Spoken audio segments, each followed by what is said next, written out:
Okay, the one and only Bob. There's a gray wolf at the park who makes me a little jittery. Jittery as in I sometimes worry he might like to eat me. His name is Kimu, and we struck up a conversation when a mutual acquaintance of ours, a mockingbird called Mitch, introduced us one day.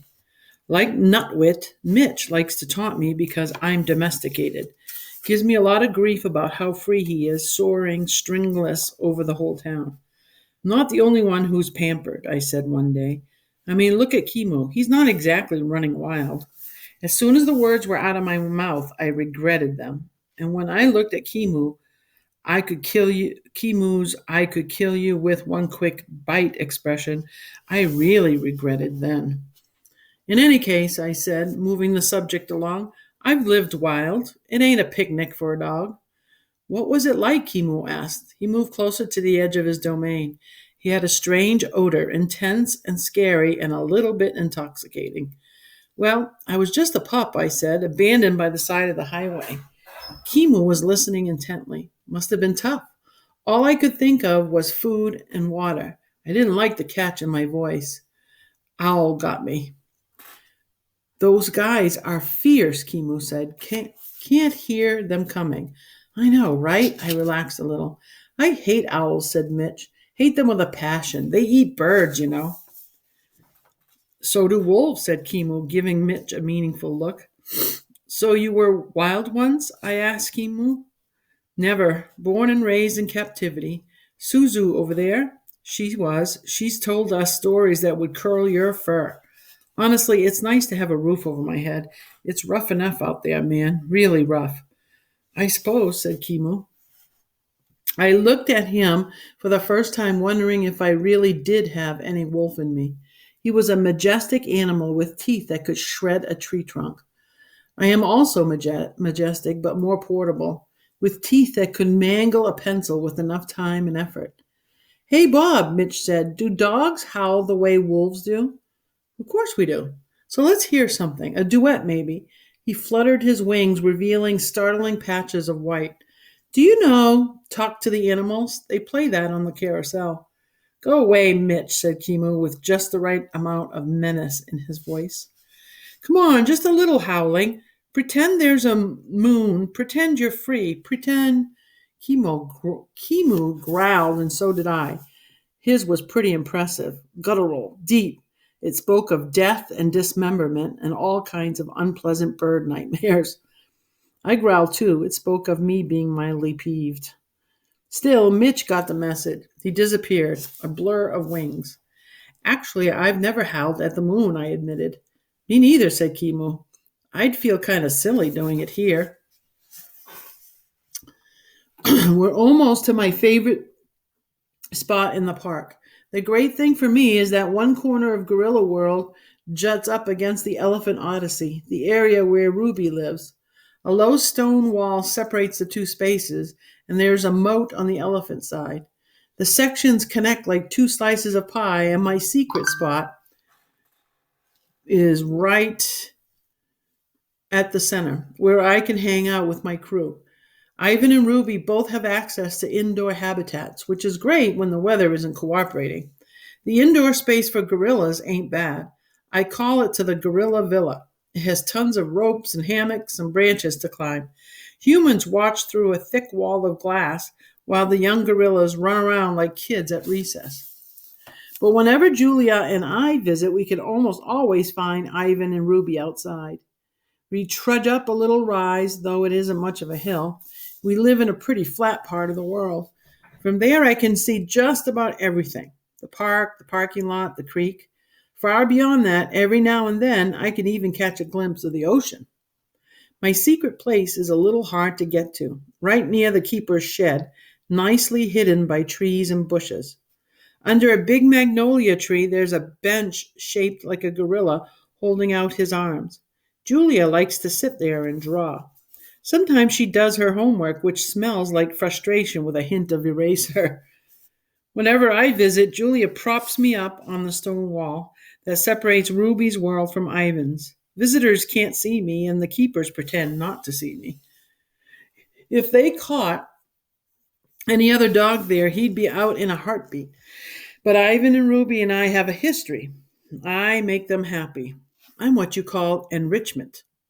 At the park, they try to keep the animals engaged with surprises and challenges and changes to their environment.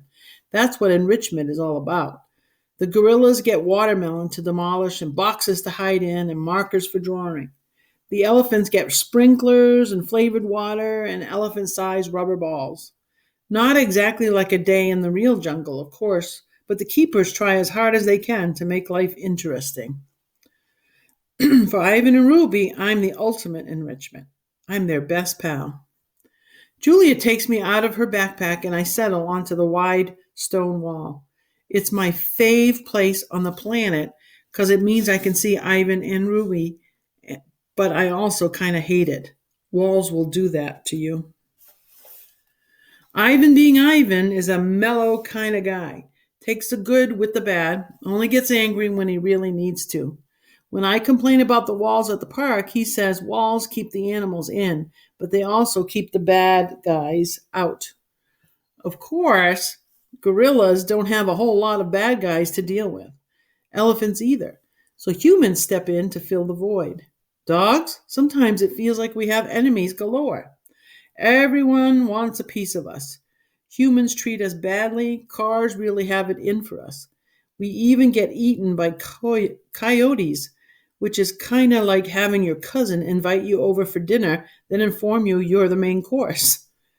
Although I'd probably just be the appetizer. Anyways, after those 27 years stuck in a mall, Ivan is one of those glass half full kind of guys. When it comes to the walls surrounding him, glad to be with others of his own kind, cared for by smart and loving humans. I'm more of a water bowl of power, half empty kind of guy. Every time I leave Ivan and Ruby, I'm painfully aware that I can leave. Ivan's address is Gorilla World, Ruby's is Elephant Odyssey. And me, I guess my address is the same as Julia and George and Sarah's, 1249 Hinman Avenue. I mean, of course it is. I've been living there a whole year now. It is. And yet, sometimes I still wake up at night and think, gotta find shelter, gotta find safety, gotta find somewhere to belong. Guess I don't want to get too comfortable. Once I'm in my spot, I don't have to do a thing because Ivan and Ruby always know when I'm there. Gorillas and elephants have great schnozzes too. Also, I pride myself on staying extra fragrant. It's a gift. Ivan gets to me first. Bob, he knuckle walks up the hill, knuckle runs actually, and he looks as glad to see me as I am to see him. It seems like I've known Ivan forever, and yet every single time I see him, I feel kind of odd. That's AWED. Like, wow. He's so powerful, so huge, like this magnificent silver mountain that just happens to be my best buddy. Hi, Ivan, Julia calls, waving. He cocks his head and makes a soft belch, which is gorilla for I'm happy. Maya calls out to Julia from the door to the gorilla's indoor space.